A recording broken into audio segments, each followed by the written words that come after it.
நீங்க எந்த ஒரு அனுபவத்தையும் பல பேரோட கலந்து தான் பெறணும். தனியா போயி எந்த அனுபவத்தையும் அந்த காலத்துலலாம் பார்த்தீங்கன்னா, முனிவர்கள் காட்டுக்கு போயிடுவாங்க. தனியா யாருகிட்டயும் பேசாம, தன்னந்தனியா பல பரிசோதனைகள செய்வாங்க. அது என்னைக்குமே உங்களுக்கு பலன் தராது.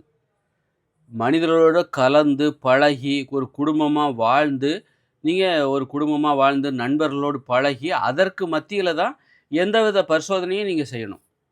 அதுதான் உங்களுக்கு உண்மையான பலனை குடுக்கும். அதனால இப்போ நம்ம உண்ணாவிரதம் இருக்கணும். உண்ணாவிரதம் இருந்து பழகணும். சாப்பிடாம இருந்து பழகணும் அப்படின்னு சொல்லிட்டு நீங்க தனியா யாருகிட்டயுமே பேசாம, தனியா ஒரு வீடு எடுத்து, அ 5 நாள் உண்ணாவிரதம் இருக்கிறீங்க, 2 நாள் உண்ணாவிரதம் இருக்கிறீங்க. அப்படின்னா, அதனால உங்களுக்கு அது உங்களுக்கு எந்த விதத்திலயும் நன்மை தராது. அது உங்களுடைய திறனாக அது மாறாது. உ உங்களுடைய தகுதியோட அது சேராது. எது தெரியுமா?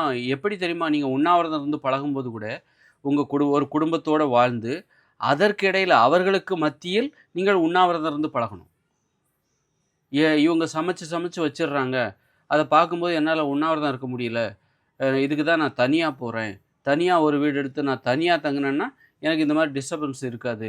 அப்ப நான் பாட்டுக்கு உண்ணாவிரதம் இருப்பேன். அந்த மாரி உண்ணாவிரதம் இருக்கிறதுல எந்தவித பலனும் கிடையாது. அதாவது மக்கள் மத்தியில வாழ்ந்து கொண்டே நீங்கள் கட்டுப்பாடாக இருக்க வேண்டும். கட்டுப்பாடுகளை கற்றுக்கொள்ள வேண்டும். உங்க உறவினர்கள் மத்தியில, நண்பர்கள் மத்தியில எல்லோரையும் போல கலந்து வாழ்ந்து, அதற்கிடையில் நீங்கள் எப்படி கட்டுப்பாடுகளை கடைபிடிக்கிறீர்கள்? அதுதான் சவாலான விஷயம். அப்படி நீங்க கத்துக்கிட்ட விஷயம் தான், உங்களுடைய திறமையாக அது மாறும். தனியா இருந்துகிட்டு எத கத்துக்கிட்டாலும், அது உங்களுக்கு பலனை தராது. தனிமையில் தனிமையில் நீங்கள் எதை கற்றுக்கொண்டாலும், அது உங்களுக்கு பலனை தராது. பிறரிடமிருந்து கற்றுக்கொள்ளுங்கள். பிறரை சார்ந்திருந்து கற்றுக்கொள்ளுங்கள். பிறரோடு நீங்கள் கற்றுக்கொண்டவற்றை பகிர்ந்து கொள்ளுங்கள். பிறரோடு கலந்து ஒரு விஷயத்த கத்துக்கோங்க.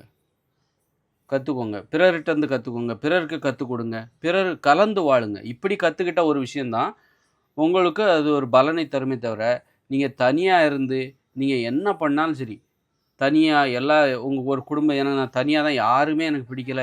யாரையுமே எனக்கு பிடிக்கல. நான் தனியா போறேன் அப்படின்னு சொல்லி தனியா போயிட்டு, நீங்க எத கத்துக்கிட்டாலும் சரி, எவ்வளோ பெரிய சிறப்பா கத்துக்கிட்டாலும், அது உங்களுக்கான திறமையாக அது சேராது என்பதுதான் உண்மை. திறமைனாலே மனிதர்களுக்கு மத்தியில வாழ்ந்துகிட்டு நீங்க எப்படி கட்டுப்பாடோட இருக்கீங்க, ஒழுக்கமா இருக்கீங்க என்பதுதான் உண்மையான தகுதியாக மாறுகிறது.